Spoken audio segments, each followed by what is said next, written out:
Hello বন্ধুরা, আসসালামু আলাইকুম। আমি আরিফ।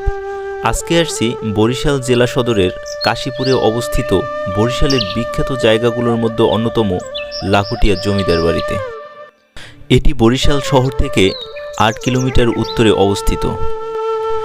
এখানে মাথা তুলে দাঁড়িয়ে আছে প্রায় ৪০০ বছরের পুরনো এই ভবনগুলো। এই জমিদার বাড়িটি আনুমানিক ১৬০০ কিংবা ১৭০০ সালে জমিদার রাজচন্দ্র রায় নির্মাণ করেন।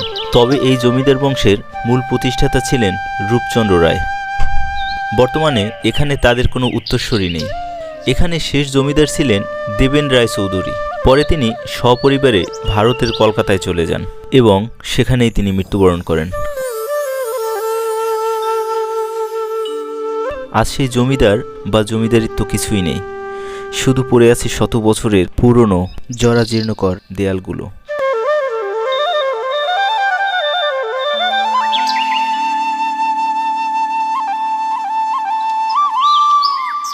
কালের বিবর্তনে পৃথিবী থেকে হারিয়ে গেছে জমিদারি প্রথা।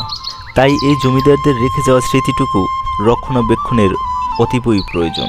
কেননা এই ঐতিহাসিক নিদর্শনগুলোই আমাদের শত বছরের পুরনো ইতিহাস স্মরণ করিয়ে দেয়। তাই ইতিহাস ও ঐতিহ্যকে জানতে ও বুঝতে আপনিও আসতে পারেন এখানে। আজ এ পর্যন্তই। ভিডিওটি যদি ভালো লেগে থাকে তাহলে পেজটি ফলো দিয়ে পাশে থাকবেন। সবাই ভালো থাকেন, সুস্থ থাকেন। আসসালামু আলাইকুম।